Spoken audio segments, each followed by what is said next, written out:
کس عمر میں روزے رکھے جائیں؟ بالغ ہوتے ہی روزے فرض ہو جائیں گے، لیکن پریکٹس بچپن سے کروانی چاہیے۔ وہ ابو داؤد میں حدیث ہے نا، بچہ 7 سال کا ہو جائے اسے نماز کا حکم دو اور نماز نہ پڑھے 10 سال کی عمر میں تو اسے تھوڑا بہت مارو پیٹو، وہ وحشیوں کی طرح نہیں، ڈانٹ ڈپٹ والا معاملہ، اور اس کا بستر بھی الگ کر دو۔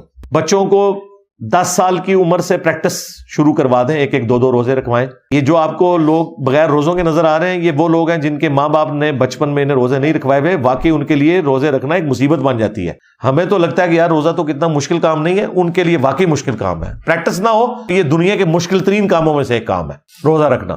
بچوں کو آہستہ آہستہ پریکٹس کروائیں، البتہ فرضیت ان کی ہوگی جب وہ بالغ ہوں گے۔ بچیوں کے لیے پہلی دفعہ مینسز کا پیریڈز کا سٹارٹ ہونا، اور بچوں کے لیے نائٹ فال جب ہوگا، پہلی دفعہ احتلام ہوگا، وہی 13-14 سال کی عمر میں، تو علامات بلوغت جب ظاہر ہوں گی تو وہ ان کے اوپر روزے فرض ہو جائیں گے۔ یعنی نماز کی ٹائمنگ کا فرض بھی وہی ہے اور روزوں کی بھی فرض ہونے کا وقت وہی ہے، لیکن پریکٹس شروع سے ہونی چاہیے۔